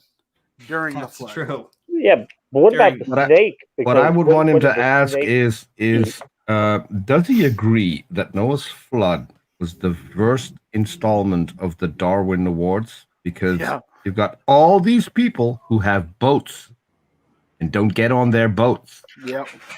Nobody had a boat at that time. Nobody had ever made a boat except Noah. Yep. Did you see when Bernie Deller was talking to Kent a while ago? Rest in peace. And they were talking about Noah's flood, and Bernie Deller said, "Well, wouldn't other people just have boats?" And Kent was like, "Oh, well, how are they going to have enough food to last for a year?" And he was like, "Yeah, exactly, exactly." Do you remember, like, by the way, a year? By the way, do we want to? Do we want to acknowledge the passing away of the great pterodactyl hunter? Pterodactyl hunter? Yeah. Did that happen? Did that happen? Oh, I didn't know that. I don't even know who that is. Templeton? Well, he's one of my patrons. Interesting. Wait. Are you talking about someone else? I feel like a joke is coming. I know. Yeah. Let's work it up.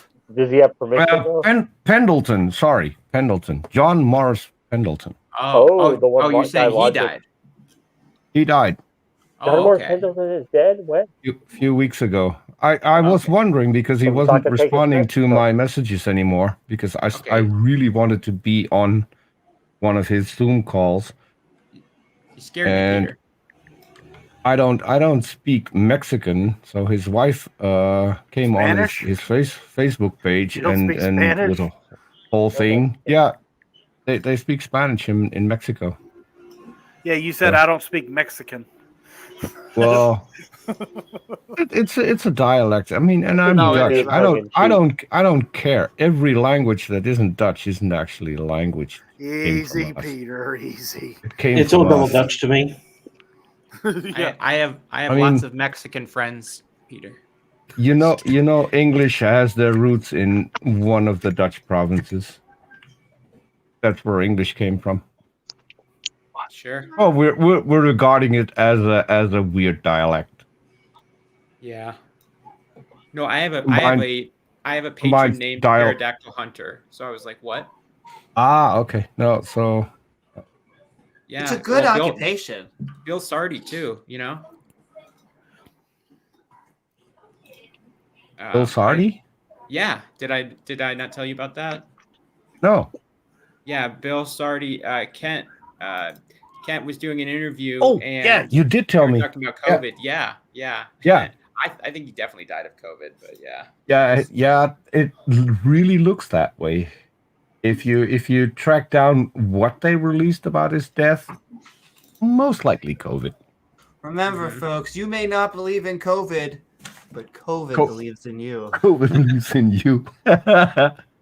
Did you guys see? I know you didn't see the debate, Peter, but I don't know if you saw the Tom Jump one. But did you see Kent abusing Steve again? What the fuck is up with Steve? I linked you both videos, right? I linked you the video where Steve appeared in a response to the other tech guy. I keep forgetting his name. What is with Steve? Steve is not well. Yeah. If you compare it with Steve just about a year and a half ago. Well, he got arrested and, he went to rehab and, who knows what's going on with him. They don't feed him in rehab. Well, he wasn't there for very long. Yeah, Kent got him out pretty quick. He looks like he's got some kind of terminal disease. That's what he looks like. Really? I'm not sure, but he looks terrible. Yeah, you could be right.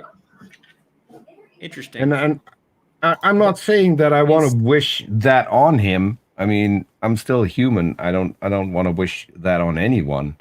But he just doesn't look well. Yeah, well, maybe that's why because Kent keeps getting mad at Steve because Steve is not on the ball, having Kent's slides ready, putting them up on the screen.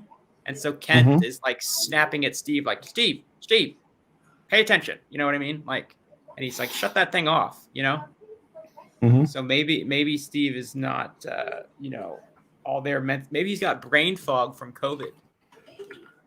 I don't know. That's the thing. It just look. The guy doesn't look healthy. If you've seen him on video before and you see him now, he really does not look healthy. Yeah, I agree.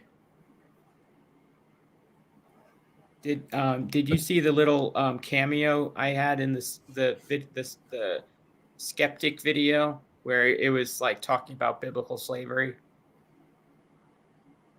Yeah. Maybe Yeah. I did see that.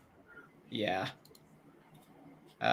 I thought that was pretty cool. That's a pretty good channel too. I like his stuff. Me and him are talking about doing a collaboration, but it won't be for a little while. And he just hit 10K, which is really cool. Like, bastard. Did you see the thumbnail I made for this stream, Peter? No. I just saw that you were live, so I just hopped over. And I didn't. Can you show it? Yeah, let me. I will share my screen real quick. Okay, share. There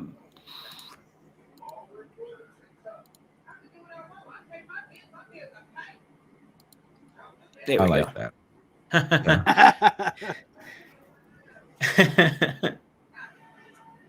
Nice and I colorful. really feel like he has had a stroke, just the way that his face is.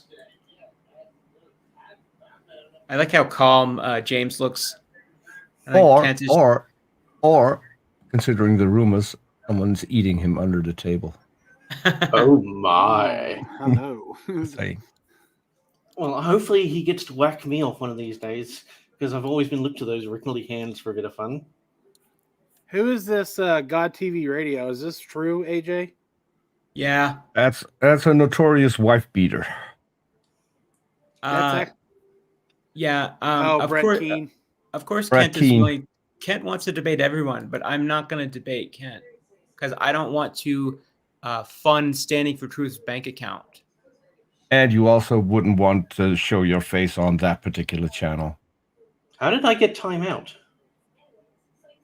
I mean, if you're mad about what Kent did to Cindy, then this guy is definitely someone you want to stay away from.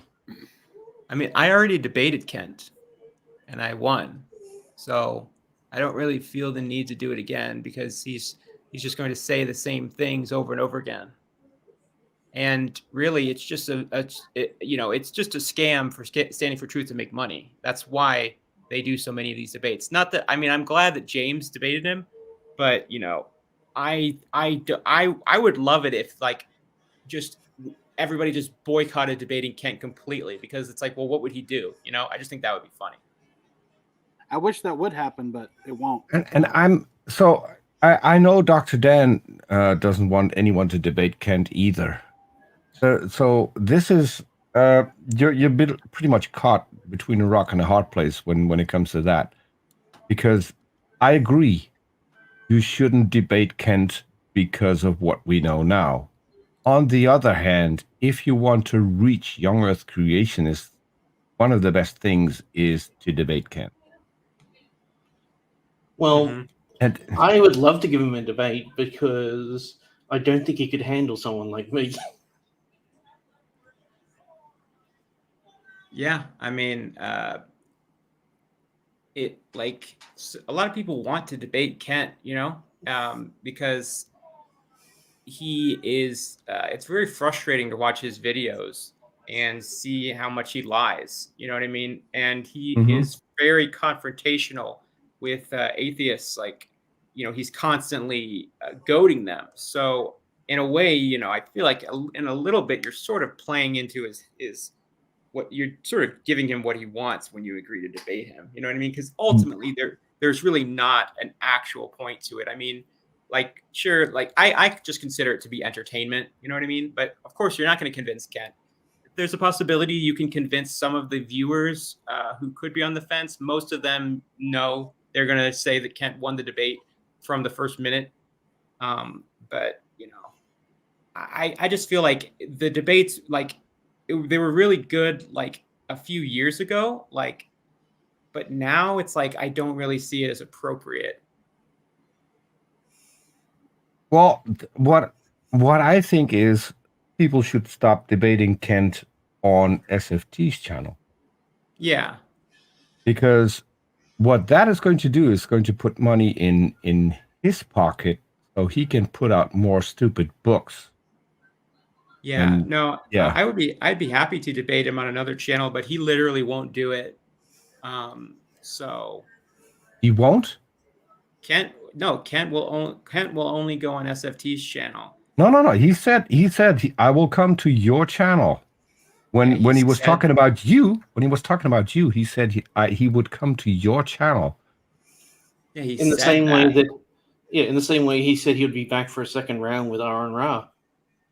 Who's that, Kent? Yeah, which is what I tried to set up. I spoke to both for almost a year. Arn said, I'm okay with it, but I want a decent moderator. And Kent didn't say no. He also didn't say yes. And I called him several times over, I think, at least a year. And he kept deflecting that, and you have to mute him. And I told him, I'm going to be a decent moderator. You can try me out.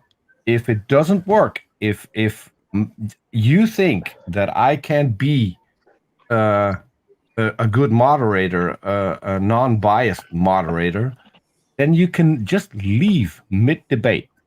I gave him that option. And I told him I would be honest because I think... So here's the thing. I think he did have a point when he said Arn overtalked him. The trouble is, when he did his first debate, he had probably the worst moderators because they were biased, and Steve McRae has a track record of getting into the debate when he is a moderator and starts arguing with one of the people in the debate, which Ken thought was even worse than what Arn did. At least that's what he told me. I mean, I told him that was not going to happen. I would have to sort of sympathize with Kent on that. Although I do think that, I mean, I don't know if it really matters now, but that first thing was framed as a discussion. And I don't think that Steve really stepped in until like they had just talked about the coming from a rock thing just endlessly and then just sort of hit a wall. And I could be wrong, but yeah, I mean, really, he shouldn't be taking sides either way. But Kent, yesterday on his video, I heard Kent say that SFT was a neutral moderator, which I thought was funny. AJ, yeah, I'm looking at the chat. Are you going to go on Brad Keen's channel? Because that is not going to do your name good. Just saying. No, I mean, whatever he's saying, it's not going to happen. So I'm just sort of humoring him.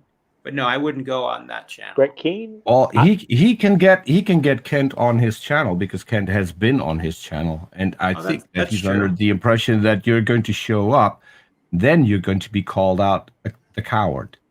Hey, AJ, if you want, just giving you a heads up. Brett Keane is one of the biggest shit stains on YouTube. Well, like I said, I challenged Brett Keane to a debate after he said atheists were mentally defective, and he ran away from that debate. He didn't want to have it on Modern Day Debate. He said maybe on Discord, but first you have to prove that life came from nothing, which of course nobody can do. So, yeah, Brett Keane ran away from that challenge.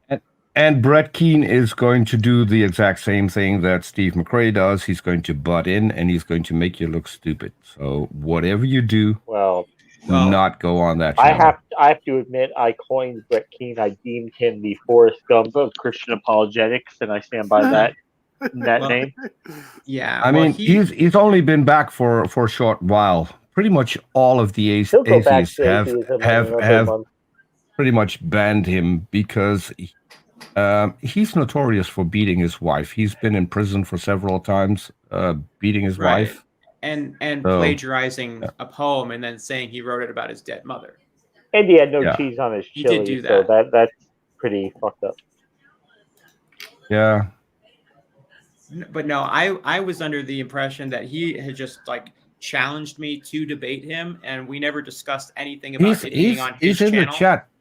He's in the chat setting up. He said, I'm going to schedule the debate live on Friday, 7 p.m. Yeah. Yeah, I tried to do that with him a few years ago, and he ran away from that one right before he got banned from YouTube. Well, what Brett Keane wants is not because gonna you've got a fair amount of subscribers, AJ. So does Kent, and he wants his part of the pie. He doesn't like that the money is going to SFT, so he wants to get some money too. Yeah.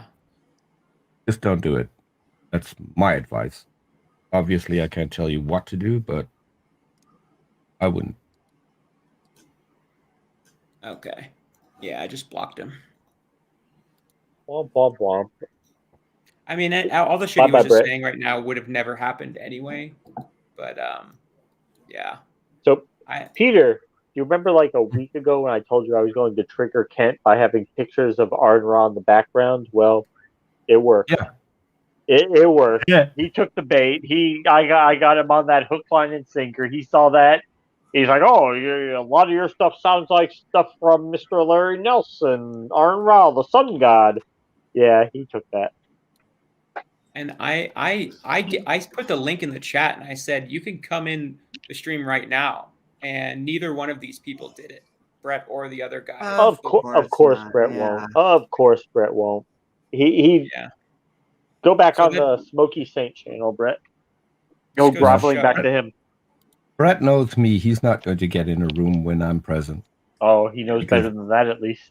But there are supposedly many Christians out there. I saw one in there that was, getting angry because he's like, when atheists don't want to debate, that's how you know that they've lost. And yes, atheists are known for not wanting to debate, which is why the StreamYard link is in chat. Well, remember, Amy, they say that we won't let them on our stream when we invite that's believers bullshit. to come on 2 to 3 times per week and make their case. I have 4 theists scheduled to come on. The problem is I need 48-hour days. I committed to helping out Simus Funk, so I'm now live streaming Formula One races. In the past week, I streamed for, I think, 30 hours, 40 hours, somewhere around that. So I think we're going to go about 15 more minutes, you guys. We need more time. For the show. Well, sounds good, AJ. AJ, thank you so much. I asked you like a couple months back to host this, and I'm thank you so much that you did. I appreciate it because this is awesome. It's great. Sure. And we could still hang out in the offline. I'm just saying, Okay, so one debate related question. What did you take away from the debate, James? Me? Yeah. Well, like I've seen, like we've all seen Ken Hovind debate. You know he's gonna run his script, and he's gonna. You almost know what he's gonna say before he says it. But I was just happy that I was able to knock him off base. One by attacking the religion, which he's not used to, because most atheists go into this and they leave the religion alone. But I put a couple jabs at that. That obviously triggered Kent. Obviously, he is still hurt. He is still hurting in his soul from that beatdown, that epic beatdown he got at the hands of Arn Ra like 2.5, 3 years ago. So he is still sore about that. And yeah, poor Kent. But I'm still thankful that he engaged with me. And I don't think he answered most of my questions, but I didn't expect as much. So I had a great time. I mean, are you satisfied with how you did? Do you think that there was anything you could have done better, or I mean, I could watch the debate. We could watch the debate over and see things I could have or would have or should have said. And of course, that always happens in a live debate. You're not always going to remember every single point that you come to mind, especially in the time that you have. But I definitely know talking with you about it the weeks before and talking with Atheist Junior about it really helped push my mind in that direction, get me in the right mindset. And, I know the material. I wanted to try to keep it as simple as possible because I know a lot of his followers, they're not really science-minded people. But I didn't want to go hardcore deep into the science because they're not going to understand that. So I wanted to try to keep it as general and basic as possible and present the overall reasonable case that beyond a reasonable doubt, we know that evolution is the best example of the diversity of life on Earth. And thanks so much, guys, for coming into the side chat and everything. And thank you, AJ. Peter, I know you. Hold on. One thing. I also want to acknowledge that AJ brought some really good points to the table when we had our conversation before the debate. No, always. Yeah, AJ brought a lot of really good points, and yeah, he sent me some notes to go over, and I read those. And even though Kent didn't ask those specific questions, it still helps get you in the right mindset, get you to consider what's going to come your way, and the overall preparation and confidence. A lot of it's just your ability to know that you have a response with whatever he's going to throw at you really helps you get in the right mindset. Yeah. And so here's the thing, and this is what I think, and this is why I always offer help if people think that I can help, and I think AJ is pretty much the same. When it comes to debating Kent Hovind, talk to people who have done it. Absolutely. And because they will know what they maybe could have done better, because as you said, when you're debating, there's a lot of things, there's a lot of pressure, you're looking it's so at the fast, chat, you're going to forget things. Absolutely. Yeah, and if people who have debated Kent can help you out and can guide you, it always helps. And I've seen some people debate Kent, and I have to be honest, Kent won those debates. And those were people who could have beaten him and just didn't listen. The thing is, the moment you go into a debate and you are going to attack the person, I think you lost. You need to beat him on what he knows, not on what he does in his private life. That's a different discussion. That has nothing to do with the debate. And you're going to, what that is going to do is going to cause animosity between you and the people that you want to reach, which are his followers. But don't do that. No, and like the first time we tried to have the debate when my internet didn't work, first thing Kent did when we got in the back studio was that, oh, what's your last name? Where are you from? What's your information? And I didn't really want to give that to him because I told him, I said, Kent, this is not about me or you. This is not about personality. This is about creation evolution. I'm not going to question your taxes, your marital problems, your legal problems, whatever. That's all irrelevant. We're here to talk about creation evolution. Yeah. So I'm going to keep that on topic. I'm not going to make ad hominem attacks about you as a person because that's got nothing to do with it. Because guess what? If there is a God, he really did create everything, and you're right, then that would be true regardless of whether the fact that you've been to prison or that you've been convicted of domestic violence or whatever, that would all be irrelevant. So it just makes the topic. And also, he will go for the ad hominem attacks. Oh, sure, let he will. him make that mistake. Yeah. Well, Peter, I think we need to do better. That's I agree. But I know you didn't see the debate, but I would have to say that I think that James kicked ass, and he did even better than I expected. And thank you so much, AJ. Because I was watching the intro, and it seemed like I was the same way, that I think maybe a little nervous at first having to start, but then you definitely found a rhythm, and I'm glad to hear that, because I felt like you seemed really confident during the debate, and I'm glad to hear that maybe having, even if you didn't use them, that having those responses ready, just in the background was good. Because I'll send you the document, Peter, but I made James, I called it like a cheat sheet where I had like just a list of like, common evidence for evolution, and then like, all the words of like phylum and species, and just like some random things that you might not know offhand. It might be good to have a reference. And then what I did is I wrote like several different responses that, Kent's catchphrases. And then I wrote like different responses that you could say to those, just to have them on hand. You know what I mean? Yeah. So a list of Hovinisms. Like Peter, and this is why I want people to, if they're going to debate, and at least contact AJ. AJ knows how to prepare. AJ knows AJ is how to awesome. get his shit together. You can learn from that. Contact AJ. Well, like I said, when I Oh, held this picture of Arn Ra up in Fossil Gear Dig and told Kent that, you know, Arn Ra actually goes out in the field and has dug up fossils of animals that lived millions of years ago, and he says they're valid evidence for evolution. So what do you have to rebut that, Kent? And he just kept going, oh, you sound like you've listened to Mr. Larry Nelson's videos. And I say, yeah, but you know what, Kent? If they're right, they're right. And you haven't presented anything to refute that.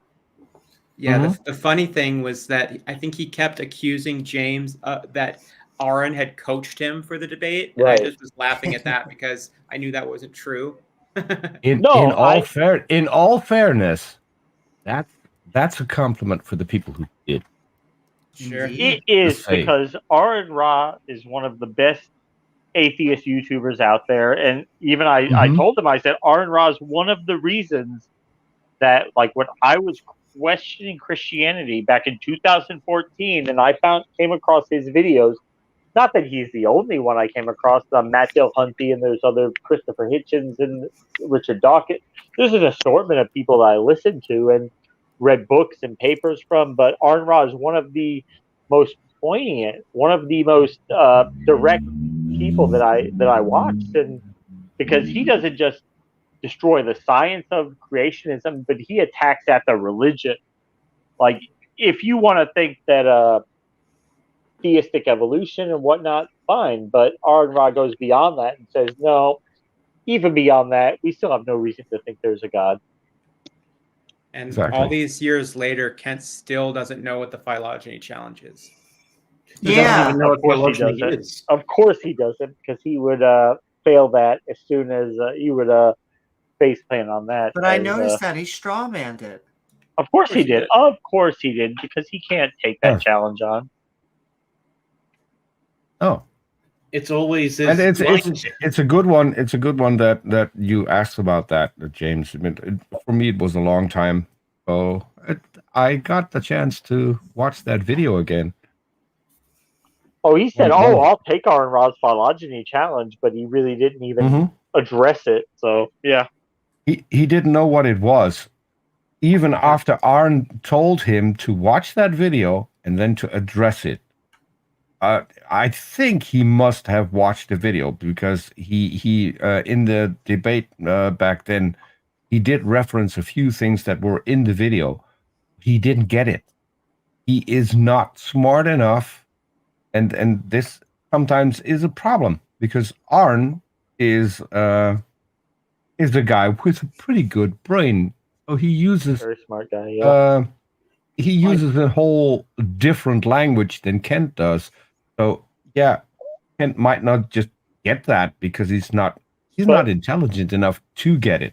But I don't think Kent is dumb enough that he doesn't understand it. I think he's smart enough that he gets it. He knows how bad it is for his position, so he tries to strawman it and avoid it. No.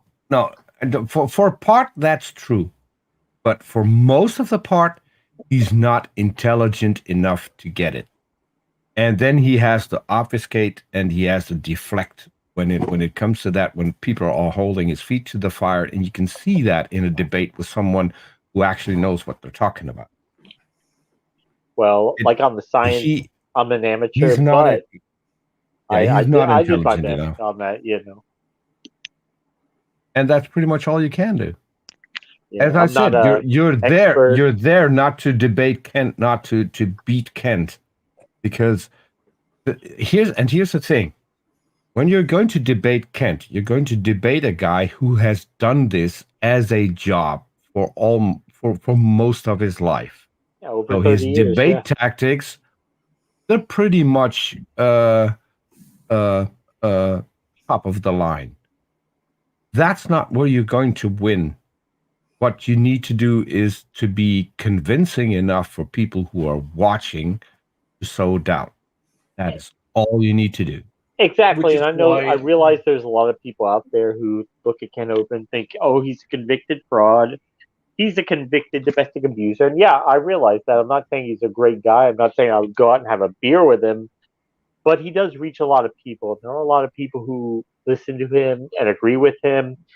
And if doing this debate, if I could plant a little seed of doubt in one or two of his followers, then in my book, it's all worth it. And you know, that's the game that we're in. We're trying to convince people who don't want to be convinced. But I understand it because I was once in that boat. I was brought up a young Earth creationist. I thought that way. Obviously, I found my way out of it, but there was a time where I was trapped in that way of thinking, and I am just so thankful that there were people like Aaron Ra, Matt Gilhunny, Christopher Hitchens, Richard Dawkins, those people who were able to put out material that I was able to read and help me think my way out of that mental bullshit. It's why I keep saying that when you're debating someone like Kent, it's not a matter of playing his game. As AJ said at the beginning, it would be better if you just knock out the opening and closing statements and go straight into the open discussion. You need to pin Kent down on one or two things and keep it simple.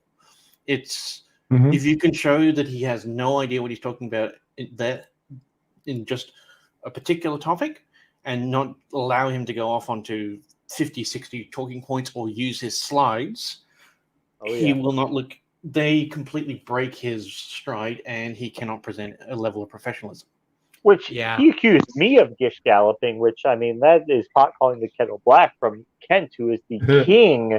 He is known for the gish gallop, but like I said at the beginning, the strength of evolution is that the evidence goes through not just one or two lines. There's multiple lines of evidence that all converge, all tell us the same story, that life evolved. Yep, that was a great point. You know, well, Kent is also the king of projection, but I have to say that I'm really glad that we're 2 hours deep and there's still 60 people watching. So thank you to the people Thank watching. you guys. I am just blown away by the fact that there were so many people in the debate, and like, I'm a nobody. I mean, me and Amy, we run a channel. We work our butts off on that channel, but we got like 940 subscribers. But we do live streams.